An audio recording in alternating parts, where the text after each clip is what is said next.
Hello, everyone. My name is Ken Kortz, and I'm the interim dean of the Rotman School of Management at the University of Toronto. It's a great honor to welcome you all to tonight's event. Rotman's very proud to co-host this live stream along with Indigo Books. For those of you joining us for the first time, welcome. And to our alumni, faculty, staff, and all our regular viewers, it's great to have you back. Although this event is taking place virtually, we wish to acknowledge the land on which the University of Toronto operates. For thousands of years, it's been the traditional land of the Huron-Wendat, the Seneca, and most recently the Mississaugas of the Credit River. Today, Toronto is still home to many Indigenous people from across Turtle Island, and we're grateful to have the opportunity to work on this land.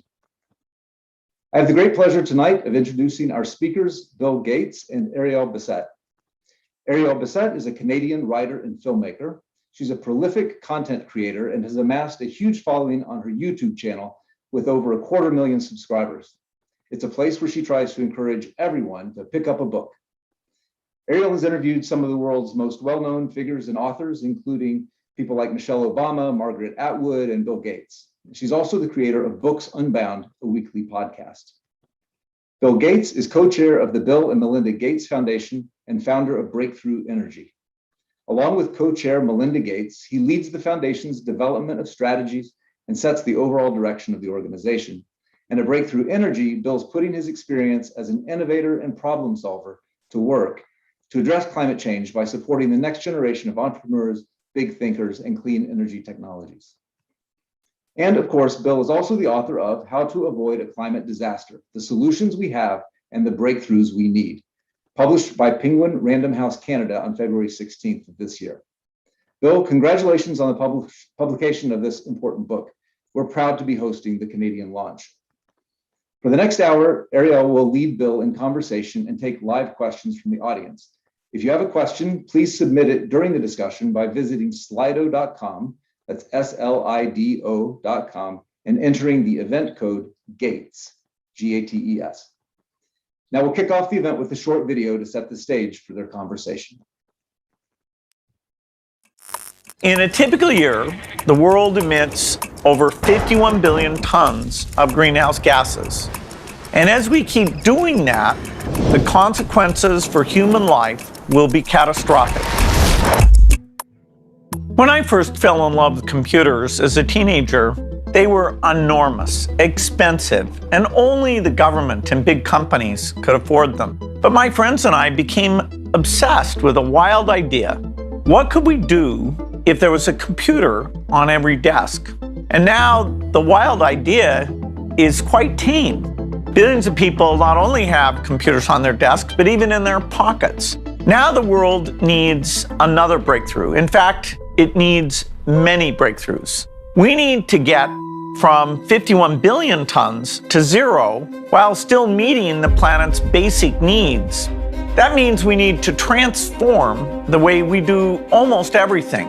Our commitment to developing these innovations will mean the difference between a future where everyone can live a healthy, productive life and one where we're constantly dealing with the human and financial crises at a historic scale. Entrepreneurs and investors have to build new businesses and change existing businesses to get these solutions deployed. Government leaders have to enact new policies that drive the market for clean energy. And advocates have to keep their voices loud to hold all of us accountable for rapid progress. Avoiding a climate disaster will be one of the greatest challenges humans have ever taken on. Greater than landing on the moon, greater than eradicating smallpox, even greater than putting a computer on every desk. My basic optimism about climate change comes from my belief in innovation. It's our power to invent that makes me hopeful.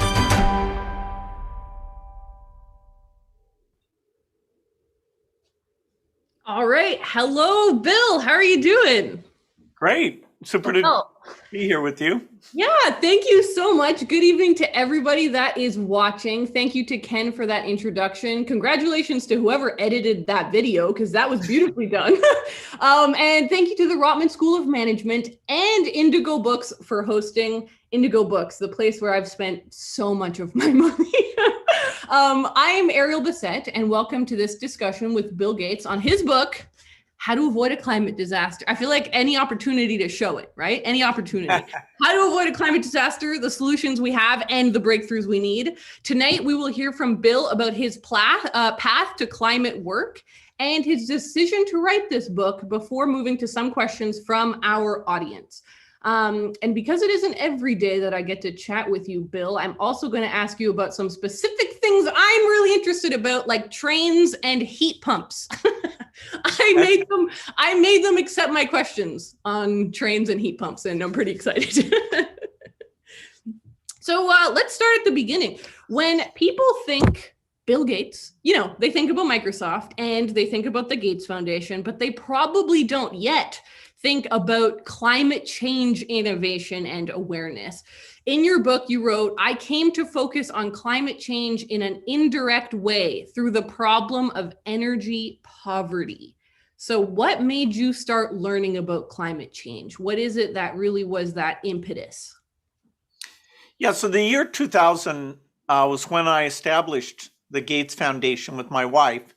And so that got me traveling to Africa quite a bit. And so I was looking and seeing there was essentially no electricity, and started thinking, well, we need to get electricity here to create jobs, to keep vaccines cold so people have lights at night. And I knew that climate change might be a serious constraint on how that got done, that we couldn't just do it the same way we'd done it in other countries. And I was also seeing that the climate there in Africa, the farmers were having a tougher time. And so I started sitting down with experts and getting them to tell me, what is a climate model and what do we really know? Will the ice melt? Why do we have this problem? And where do all these emissions come from? And so it was in 2010 when I gave a TED talk about climate. That one's not nearly as famous as the pandemic one I did 5 years later. I was about to say, is it as viral as the pandemic one? And should it be? And are we going to be a few years from now very scared that it isn't as viral? Absolutely. Yeah. I got 7 million views on the climate and 37 million on the pandemic. But the sad thing about the pandemic was before the pandemic hit, it was 1 million views. So people watched the video after it was valuable for them. Yeah. So, I hope we can say that's not the case here. Yeah. 2015, I got involved in the Paris climate talks to help get innovation on that agenda. And I funded a group called Breakthrough Energy that funds new ideas. And then as I saw that young people were caring more about this problem and that this 2050 goal was going to be super hard but achievable, I decided to write up what are the key metrics and what are the key things I've learned, so people wouldn't have to meet with quite as many experts as I did. And, I almost came out with a book last year, but that would have been a very bad timing. This year it's worked out well because a lot of governments, including the US and Europe, are taking their post-pandemic recovery money and programming it against some of these climate-related goals. And so, so far, so good, mostly good reviews. Yeah, I mean, oh God, am I allowed to say I loved it? I had such a great time reading it. I was sent an ebook version, and I hate reading ebooks. I'm not pretentious, I promise, guys. I just love flipping a page. And I was sent this ebook version, and I was like, okay, I'll start reading the ebook version, and I'll wait until I get the physical one. But I binged the whole book on my e-reader because I really enjoyed it. Okay, you mentioned you were spending time mainly in Africa. You were seeing these problems and understanding that this energy crisis was far more complicated than it might be. And one of the things, I think it was the thing that scared me the most in the book was here's a quote. Most experts agree that as we electrify other carbon intensive processes like making steel and running cars, the world's electricity supply will need to double or even triple by 2050. And that doesn't even account for population growth or the fact that people will get richer and use more electricity. So, terrifying. That's so scary, right? Because it's not even we need to make all of the electricity that we have now green. It's that we need to make it all green and make more of it.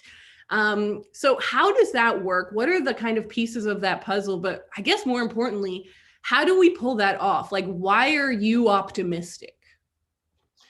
Yeah, it's a huge opportunity for the utilities or anybody who's involved in power generation or transmission lines. The energy's got to come from somewhere. And so if you don't burn the gasoline in the cars or the natural gas to heat your house, you're switching that energy onto electricity. And in North America, the demand for electricity has been pretty flat for decades. So this is a completely new mode to go into. And as you say, we've got to triple it, we've got to make it clean, and we've got to keep it cheap and reliable. And electricity is actually pretty cheap, but people are very keen on that not changing. Now we're lucky that in North America we have lots of solar and lots of wind, but we don't have much transmission to move it around. In fact, even a transmission line from Canada down into New England is being blocked, for what I think are incorrect reasons. The transmission for that new big grid will have to be gigantic. And remember, we're not going to add that much hydro, so that 20% doesn't go up. A lot of people wonder, about the nuclear percentage, whether that should go up or down, and maybe we'll touch on that later. But you caught what is was a surprising thing to me as I studied the area, was how much electricity we're going to need, because it's really the only clean energy that we know how to move around. We hope we can get clean hydrogen and move that around somewhat, but that's still unclear.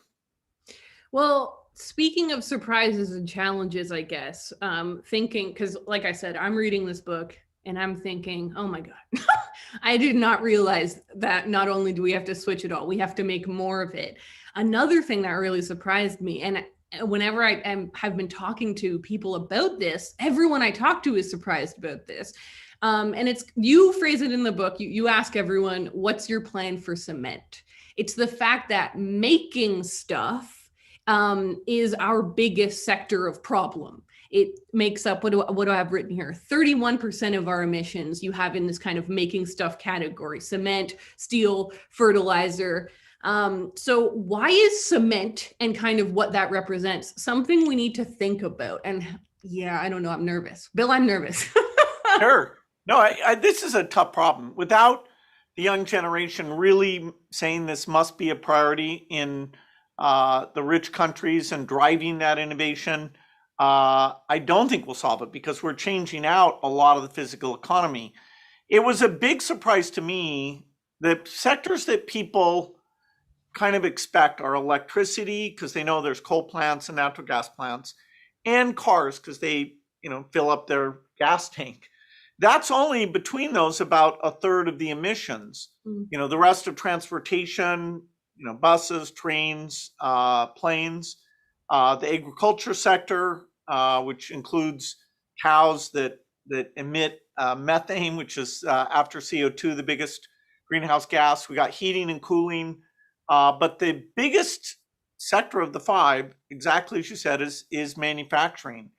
And that is so well developed and so cheap, we just take it for granted. We want roads, get cement. We want big buildings, that's got steel and cement. You want cars, that's using steel. And so it's daunting that now we've added almost every physical good that you can look at, paper, plastic, all these things are, there has to be a change in that process. And yet, our people aren't willing to pay a whole lot more than they pay today. So that's what drives towards innovation, which I'm a huge believer in innovation, although, it's very hard to predict how quickly we can make it arrive. Yeah, I guess when I'm trying to think of this from the perspective of the average citizen. The average Canadian citizen is sitting here, is listening to Bill Gates say, we need to innovate in cement. And most of us can't do that, right? Most of us can't innovate in cement or steel. wouldn't even know how. So is that, by the way, I mean, I think we have basically matching mugs if I cover up my blue part. Yeah, go team. If you are someone who's sitting here and thinking, okay, so how do I affect change in the making stuff category? What is it that you sort of suggest or hope is what we can do, is the actionable point? I need an actionable goal.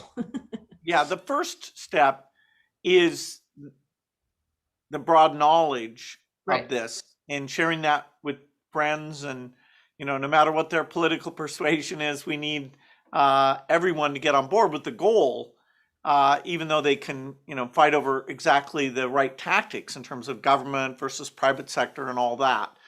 As you're working with various companies, choosing the products you buy, they're all going to be reporting their emissions. And some of them, as they build new buildings, will be among the first buyers for green steel and green cement. And so we have to shift the economy, starting in small volume, like we did with solar panels. In that case, it was Japan and Germany were willing to subsidize them, and that brought the price down. And then other countries came in, and now they're very, very cheap. In fact, if they would run 24 hours a day, then the whole electricity thing would actually be pretty simple. But because that doesn't work, we need that grid with all those additional elements. So you will see how companies are behaving on these things. Even the car you buy, yes, the primary thing is the fuel, the electric car, but electric car companies will differentiate each other in terms of how is that steel that goes into the car made. And so, the voice of the consumer for many things, whether it's beef or steel, actually can start to drive the volume of the green approach. So do you believe with that maxim that's like vote with your dollar? Do you think that's a good way to kind of think about this? Yes, I think your political voice is the first thing. Okay. Voting with your dollar is the second thing.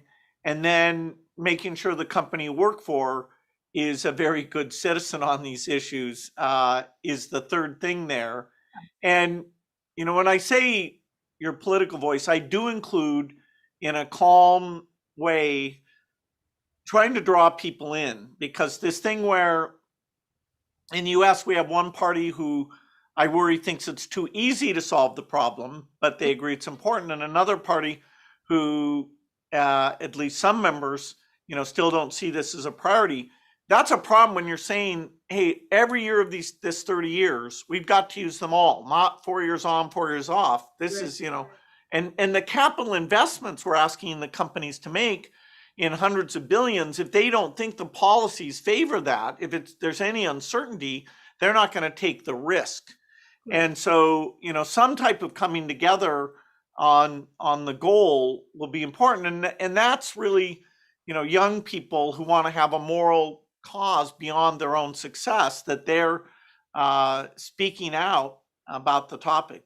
I think you put it really, really succinctly. There's three branches. So vote politically, making sure that both federal but also local, obviously local government can make so much change. Vote with your dollar, and then try and affect change in your own workplace.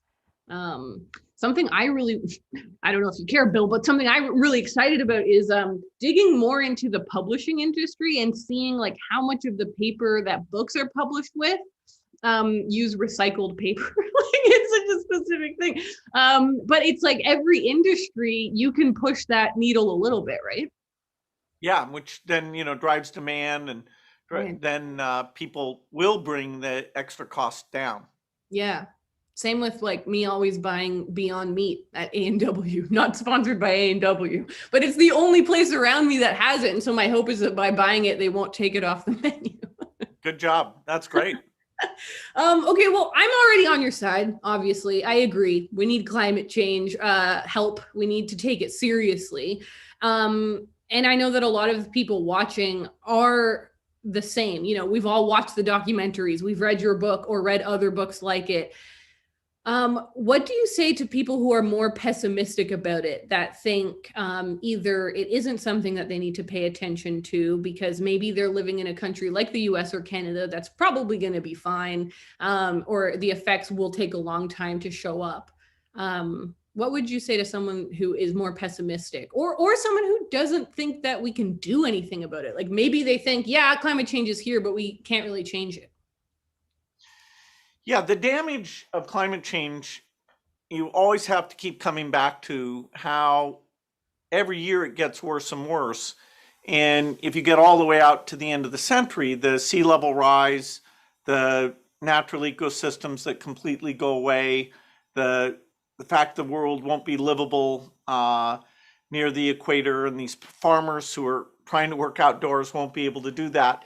You know, you always have to keep that in mind because we need almost a warlike priority for this and sustained over a long time. It's true that Canada, because it's cold, it's not going to be too hot to work outside.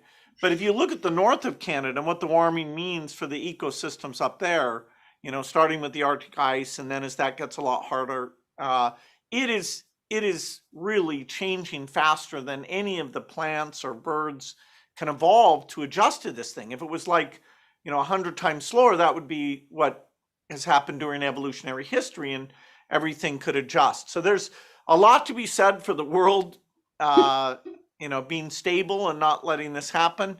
I'm optimistic because I know that human ingenuity is at its peak. The number of people who are educated, the ability to share information on the internet, even, take like Carbon Cure, which is a Canadian company that's got a partial solution for cement. Their idea is you stick the CO2 back into the cement. And when they first said that, I'm like, what?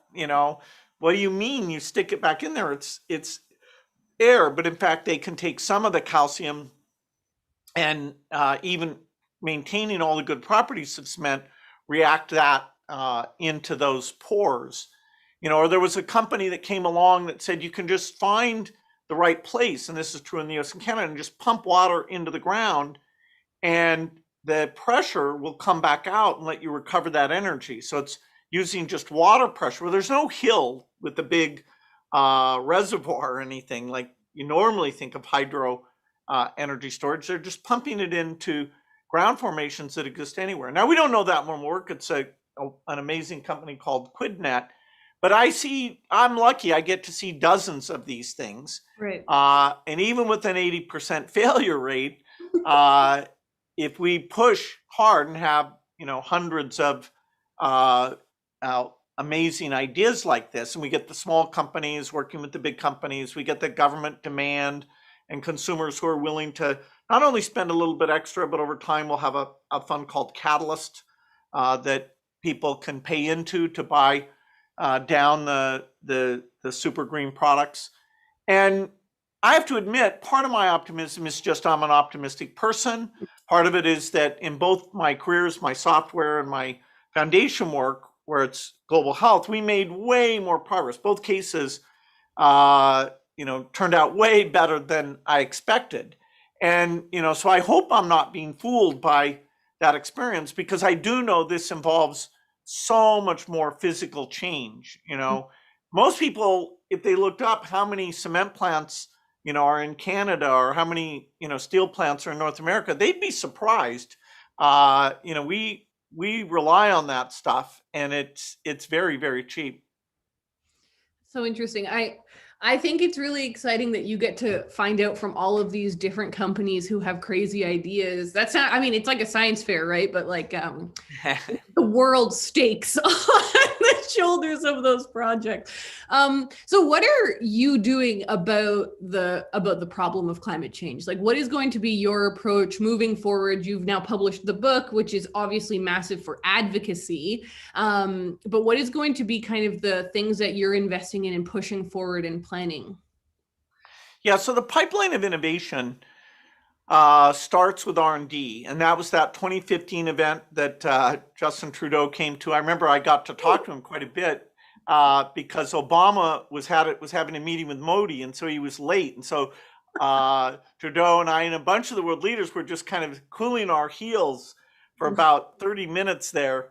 So we got to discuss this. So, Canada committed to raise its R&D, Right. and it actually was able to come through on that. Then after the government R&D piece, you need smart people to get funding, whether they're ready to form a company.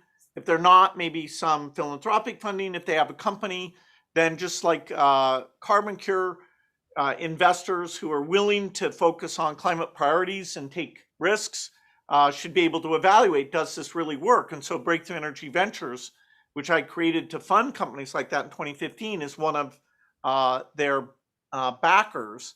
And then we need to create demand. This is why I use this word catalyst.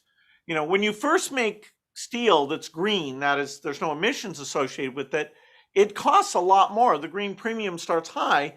And who wants to buy this overpriced steel? It's not better in some way. In fact, because the recipe is slightly different, people might even worry, is it as good? Will it get brittle or rust or some, negative steel-like characteristic? And you wouldn't want bad steel or cement. It's a nightmare. yes, the recipe works. Why tinker with it? Well, the climate change is the answer to that.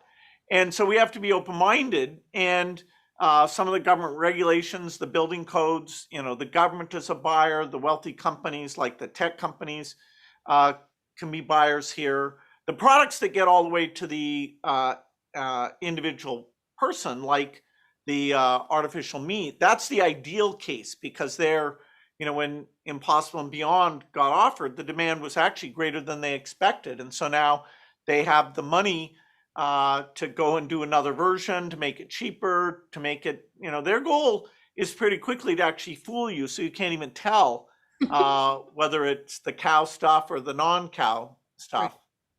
I can't tell, honestly. I'm at this point. Yeah, if you put enough ketchup on, I can't tell either. Well, you're talking about your buddy Justin Trudeau. I'm curious about how do I guess, Canada, I love it, but we have a small population in the grand scheme of things, right? And we're very lucky. We're a very privileged and wealthy country. But we don't have that big of a population. So why is it important for a country like Canada to still participate in trying to battle climate change? Because I can imagine, and you talk about this in your book, where there's this delicate balance where it's like, we all need to work on this problem, but if only a few people work on it, they have the most to lose, even though we all need the solution to it. Yeah, that cooperation problem is one of the things that makes this a very difficult problem. There are just pure humanitarian reasons why, foreign aid is given to buy vaccines, and, Canada's been good on that. Canada's a partner of our foundation in global health work. The same thing is true here, where you're talking about millions of people who their crops will fail, they won't be able to work outdoors, and you'll have a scale of migration that the world has never seen, because the equatorial regions will just get so difficult. You'll actually have anything that's up in the permafrost areas, as that starts to melt, that's also very bad. So parts of Canada and Alaska will see those problems. The reason we should do this really is humanitarian. The rich countries have had the greatest emissions historically. Per person, the US and Canada and Australia are among the worst. That is, we drive more miles, we have to heat our houses a lot, our houses tend to be bigger. And so by rights, because of our wealth, our past emissions, that priming this innovation pump, that should be our responsibility. Now, the nice thing is that, companies like Carbon Cure, they hire people, they export their product, throughout the world. So in a way, it's getting in on the next big industry, which is, doing things in a green way. And in the same way that countries like the US that fund health research, that's a favor to the world, but we end up with good companies, and, it all has worked out. Climate is like that, that we need these solutions. The research jobs or high-paying jobs, the actual production, should be broad. And in some ways, we need to put those jobs, if possible, where the hydrocarbon industry will experience the reduction in demand, and kind of matching up, okay, who's the winner, who's the loser. That gets very tricky. And of course, you have that in Canada, where some parts of the country do a great job on hydrocarbons, likewise in the US. And we have to try, even though we have to try and balance out, how does that new opportunity show up and not leave some communities completely behind. But, the R&D, those adjustment processes, I view this as, hey, it's going to happen. So let's get there. Let's lead the way. Well, leading the way, in my opinion, is trains. And so I really wanted to ask you about trains, because this is, I guess, really, it's just my personal dream is that I can get on a train and go anywhere in Canada. I love going on the train. And obviously, we're talking about climate change. Airplanes are so bad for the climate. And so I'm like, why can't we just have this massive, incredible train system that helps us travel? Obviously, we have this smaller population, but we have such a giant country. So getting from one end to the other is such a problem. So why don't we have more trains? And I think about this with the states as well. Like, why don't we have more trains? Is that a system that could work? Electric trains? Please convince me or tell me the truth, Rick.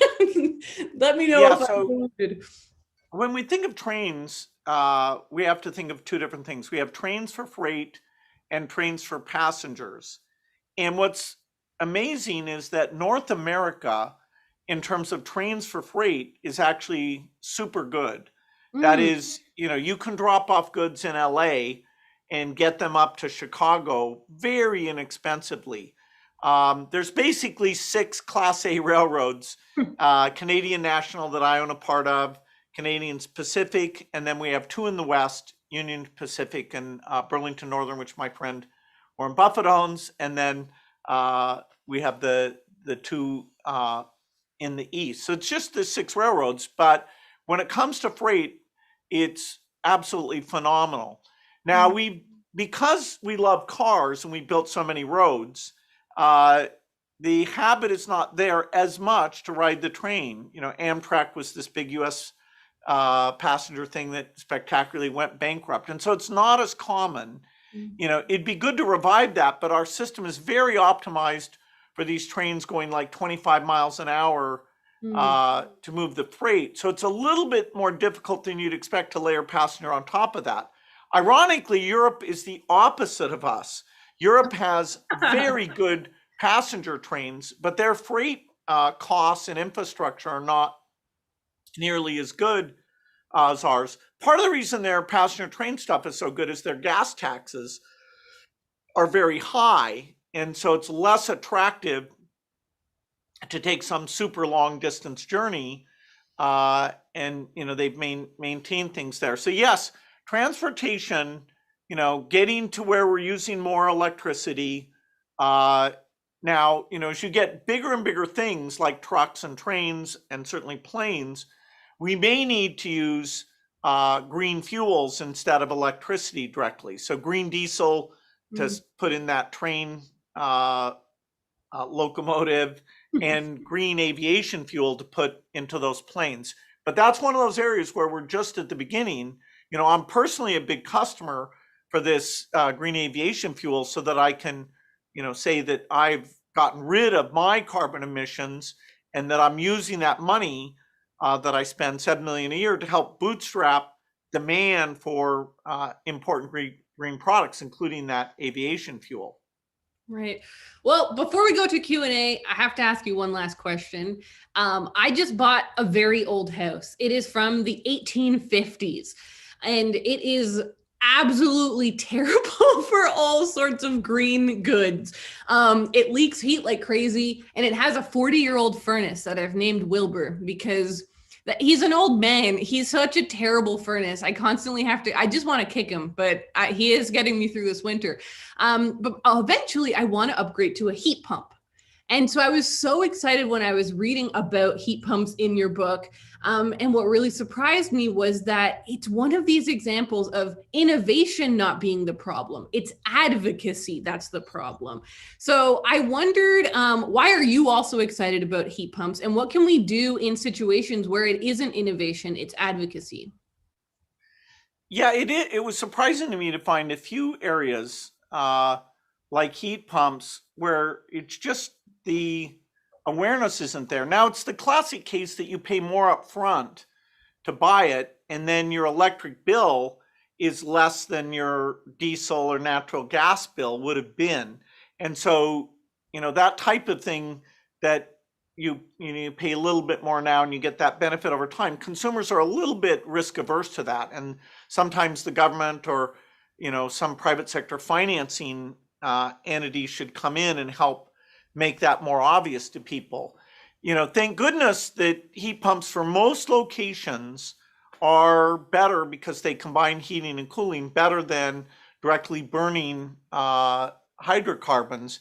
And so we need to drive that adoption. Now, the electricity company needs to make sure they're not falling behind on their capacity. And it really raises this issue of reliability in a pretty dramatic way, because if you're locally, you've got a tank of diesel or something, you haven't been that dependent on delivery. You have that buffer of the tank. Whereas if your electricity it doesn't run, then just even basic warmth gets to be a challenge there. So this is a whole area that I expect will be greatly accelerated. We'll have some tax credits for heat pumps. We'll have consumer awareness for heat pumps. The case where it's really, really clear is when you're building a new house. Retrofitting to an old house is a little trickier, but even there, I bet the majority of houses would benefit. Well, awesome. I will get a heat pump, I promise. Let's see how many questions we can answer from the audience. We've got a lot of really good ones. John asks, what is more important for policy change? Electing officials who back climate change, or investing in companies that are working on climate change solutions? Whoa. Yeah, we need both of those things.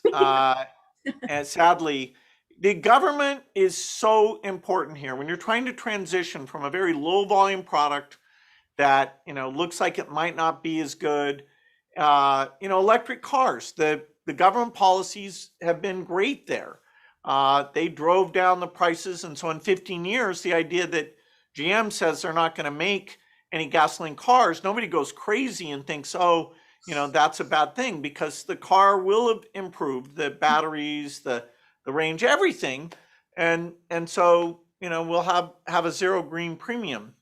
And so government and politicians who are enlightened on this, we can't do it without them, particularly in the rich countries where the R&D policies and the deployment policies, we need to set an example for all the other countries and get the learning curve, get the price down so you can see global adoption. Okay, Greg asks, what industries do you see being the biggest bottleneck or slow to adopt to converting to green energy? What are we most scared of? Well, I'd say these manufacturing businesses, because they're kind of relegated to where, like even take a Department of Energy in the US or Canada, they may not have that much expertise about steel or cement, because the word energy actually doesn't really include those things. Mm-hmm. They're gas emitting things, greenhouse gas emitting. So, now we're pulling them in, and we don't really have a word that, we use this term energy, but it's more than just energy, like cows farting is not, that's not really energy, but it is greenhouse gases. So that industrial sector where, their margins aren't high, their R&D budget isn't high, they compete with international manufacturers who might not be subject to the same regulations. And so that, particularly in the case of steel, in cement, it's a lot of smaller companies. And so, I worry the most about that. The electric companies, because they get to grow, they have upside. they can be very articulate. But manufacturing is going to be the last sector to convert. I really wish I could help more with cement. I just don't know anything about it. We have a question from Bodhi, and it says that they're 8 years old. So we've got people caring from a very young age. Fantastic. What did it feel like for you to write a book about climate change? And I'm curious about how long it took you to put it together. Well, I had my 15 years of learning. And so the most difficult thing is to boil that down in a way that's approachable. Climate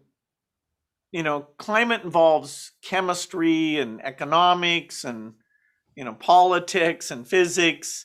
And you don't want to be kind of showing off that, hey, here's another, crazy term. Mm-hmm. And I, set a goal to be a fairly short book and yet, cover the kind of outline of what the key metrics are and what a plan would look like. So I was pleased when it came together. If I'd tried to write the book 5 years in or 10 years into my learning journey, I wouldn't have been able to pull it together that way. Writing a book about something is sort of the ultimate test of, do you really understand it well? And I've had, maybe 50 times where somebody said to me, please explain climate. And I've gone to the board, or, maybe we're on a plane flight or a car trip.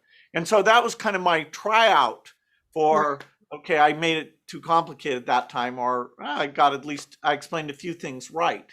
So it was a long time in the making, but, there were about 3 months that I focused on this. A number of edit passes. I had a, co-collaborator, Josh Daniel, who helped me a lot.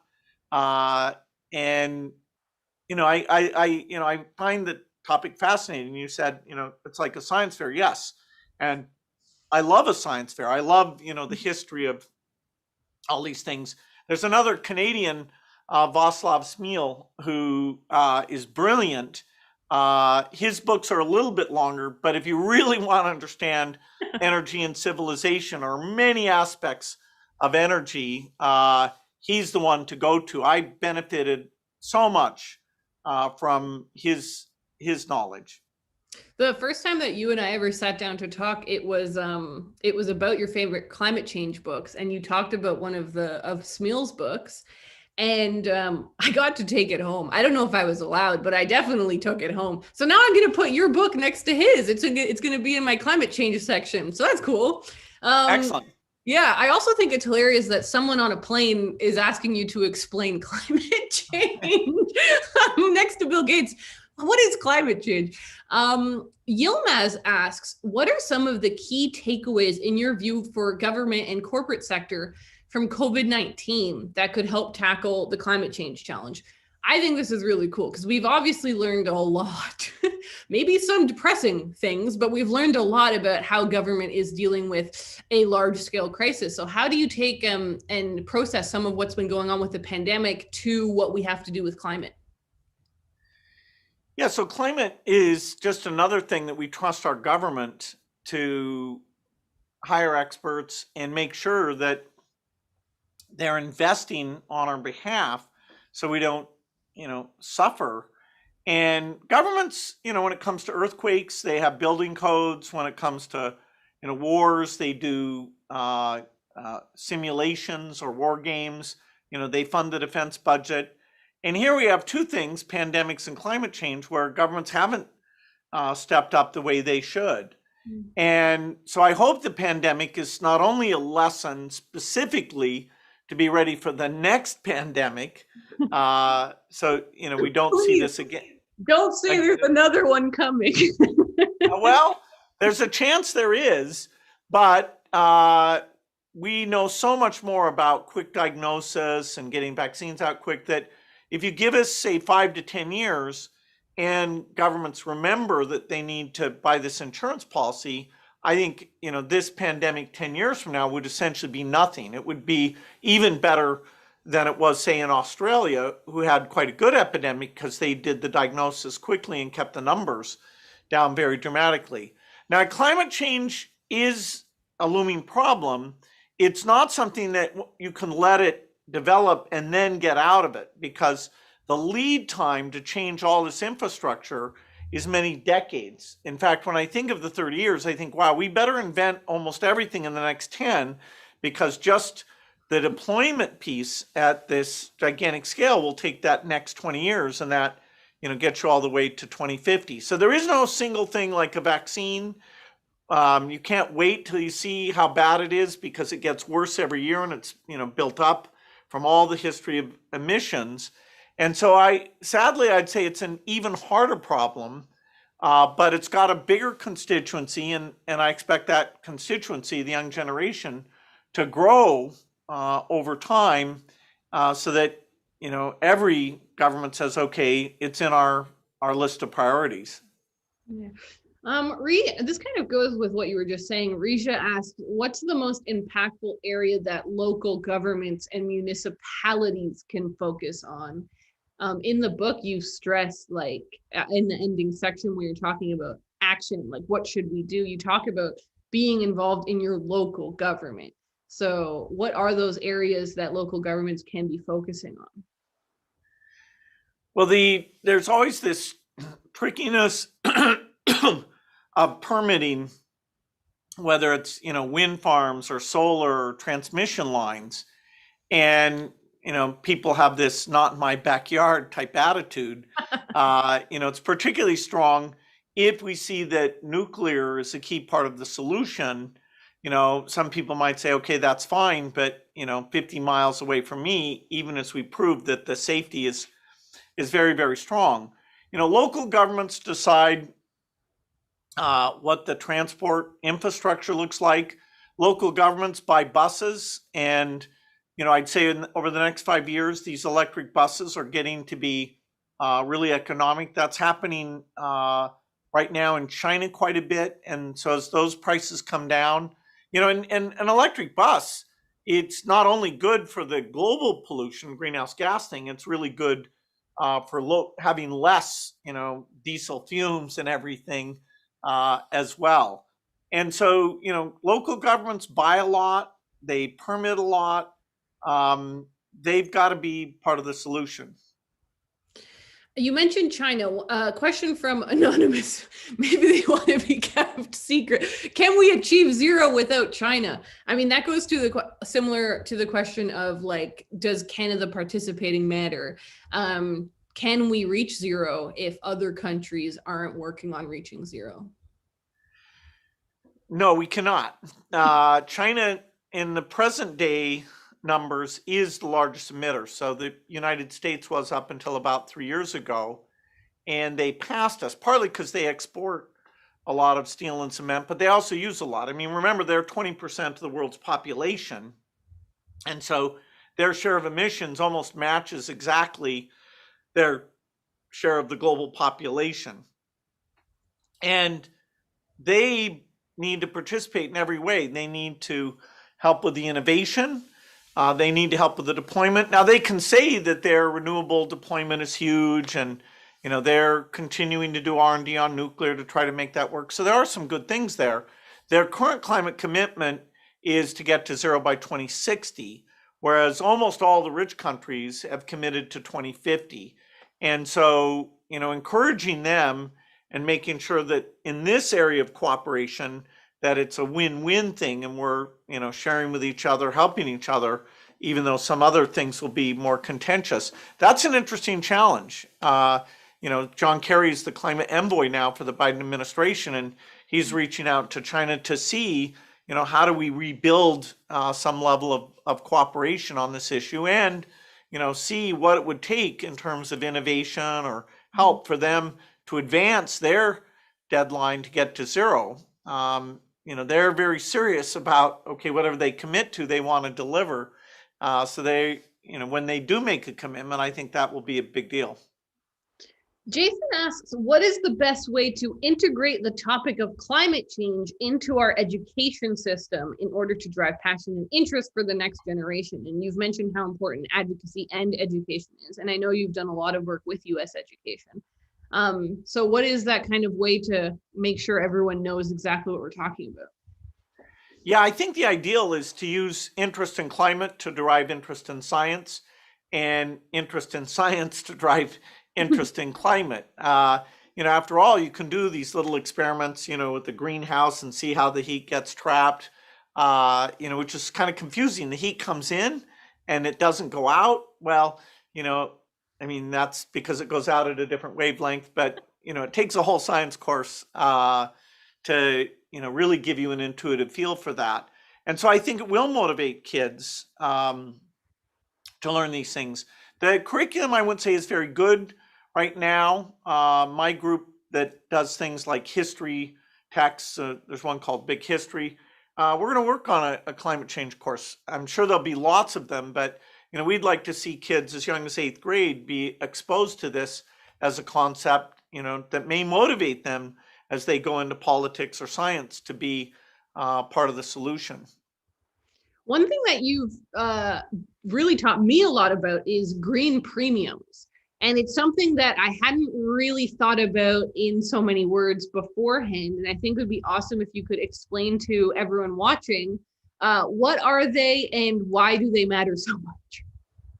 Yeah, so the normal way of making a product and the way to make it where there's no emissions, the green way, the difference in price, that's what I call the green premium. So let me give an example. For an electric car, you pay a bit more. I'm comparing two Chevrolet products here. But it's not dramatic. And over the next 15 years with innovation, even without the tax credit, that should get to zero. Now, cement, on the other hand, because every time you make a ton of cement, you have a ton of emissions. And, I'm using $100 a ton for carbon removal. It almost doubles the price of the cement. So that, is a huge deal. That industry, can't double its prices just all of a sudden and expect to retain its customers. So the areas where the green premium is the highest are exactly the areas that need the most attention, because only when green premiums are very small will the developing countries agree to use green approaches in 2050. And they will be responsible by then for such an overwhelming percentage of the emissions that if only the rich countries get to zero, it won't really help much. So our responsibility is, yes, to get rid of our emissions, but also to drive the learning curve across every sector through the understanding of science, the research budgets, the risk-taking capital that North America is a big part of the world's capacity for that. We have a question here from Ben. The team really wants me to ask this question. Hello, Mr. Gates. Can I call you Bill? Being able to say I'm on a first name basis with Bill Gates would be a great fun fact. Yeah, no problem. Name basis. Fantastic. Congratulations, Ben. I actually had this whole struggle. I was like, can I just say Bill? I'm just going to say Bill. Yeah, that's great. Our last question here is a beautiful ending question. Sean asks, what is it that made you give back to the world, and how can we as a society encourage those in your shoes to do the same? I think that's a really awesome question. When we think about the giant, massive thing that we have ahead of us, we think about people that have all of this power, whether there's a lot of different ways that power can manifest, but obviously having a lot of money and a lot of connections can make such a big difference. So how is it that we can encourage other people that are in a similar position to do great stuff too? Yeah, I wouldn't take any credit for the quantity of my giving, because, I'm lucky to have so much money that I'm not making some huge sacrifice as I give it away. Givers who, giving to their church or causes they believe in, where they're giving up a vacation or some consumption, that in a way is more praiseworthy than what I do. The area that I try is in my quality, that is the impact, by picking global health, by helping to invent new vaccines. Our foundation, we believe we have had a disproportionate effect relative to the resources, and that, we're very proud of what that's resulted in. We've created this thing called the Giving Pledge to try and get all the people of wealth to learn from each other and really set the standard that you give the majority away. We're also very involved in normal scale giving. We fund this Giving Tuesday, and there's a lot, where people like